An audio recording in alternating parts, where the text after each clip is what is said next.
Alors, l'esclave n'a qu'une seule ambition, vivre libre. Dans toutes les sociétés à esclaves, les esclaves ont chacun à leur place mis en place des stratégies pour briser le système. C'est-à-dire qu'ils étaient dans un bricolage permanent. Mais il faut bien admettre que ce sont les esclaves les plus déterminés, les plus réfléchis et les plus déterminés qui étaient capables de résister de manière catégorique. L'esclavage étant le système que l'on connaît, c'était la femme qui donnait le statut à son enfant. Une femme libre met au monde un enfant libre, et une femme esclave met au monde un enfant esclave. Eh bien, pour ne pas apporter de la main-d'œuvre gratuite au maître, une des formes de résistance a été le refus de mettre au monde des enfants. Une forme excessive, radicale, c'était bien sûr le suicide. Lorsque le système est trop oppressif et que l'on ne peut plus supporter, eh bien, certains ont préféré mettre un terme à leur vie. Mais la forme de résistance qui a été la plus utilisée, c'est le marronnage.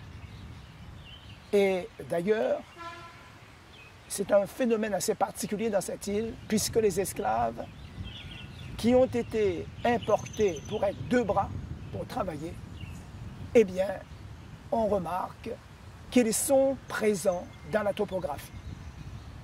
Ce qui signifie qu'ils ont, dans le marronnage, mené une action culturelle et cultuelle suffisamment importante pour que leur histoire devienne une histoire commune, acceptée par tous et ensuite transcrite dans le livre de pierre, dans la carte.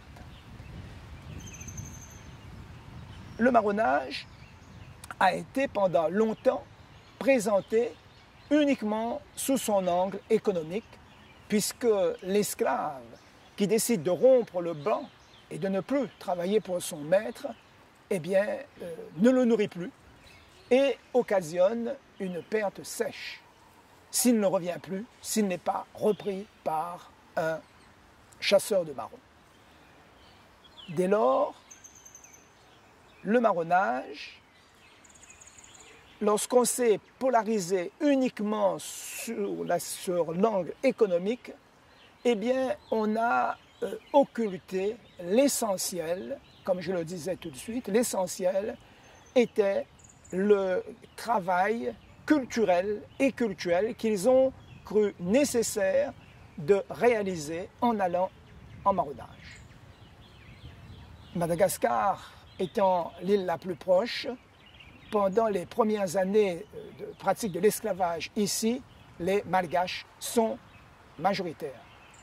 Et il est tout à fait normal que ce pourcentage se retrouve aussi dans le nombre d'esclaves marrons.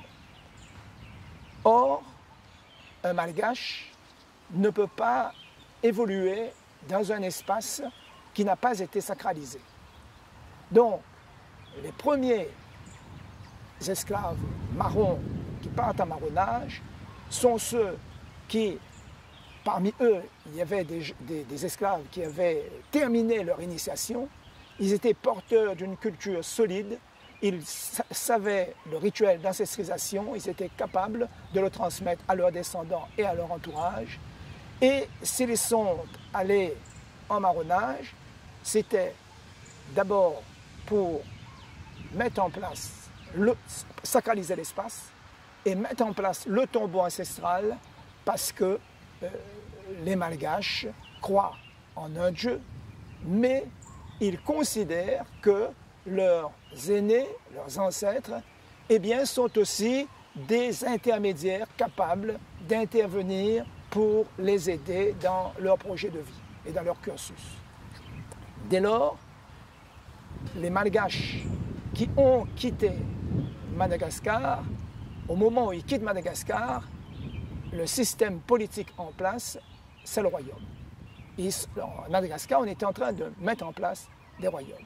Donc quand ils iront ici en marronnage, ils vont reconstituer également ce modèle politique, c'est-à-dire ils vont diviser l'intérieur en royaumes. À la tête de chaque royaume, il y a un roi qui exerce sur ses hommes avec une petite armée, il organise la défense de son groupe et la survie de son groupe, et l'ensemble de ces royaumes élisent un grand roi de l'intérieur, et dans le roman écrit par Eugène Daillot, Bourbon pittoresque, eh bien, il présente cette partition de l'île en royaume, et au moment où le roman commence, le grand roi de l'intérieur meurt, Pitre, et c'est la fin de la gouvernance malgache, et une nouvelle gouvernance commence, la gouvernance africaine. Donc, j'espère qu'on comprend bien que le marronnage a marqué l'histoire de cette île, l'histoire de l'esclavage, mais aussi l'histoire de l'île. Devenir marron, c'est se mettre en marge, c'est résister au système et c'est vouloir assumer également ses responsabilités, vouloir faire respecter sa dignité humaine. Dès lors, dans le marronnage, ce sont tous ces aspects qu'il faut mettre en valeur et qu'ils cherchent eux-mêmes à mettre en valeur et retrouver leur dignité, s'exprimer et boire à la coupe de la culture ancestrale, ce qui n'était pas toujours possible dans la partie côtière et sur les habitations.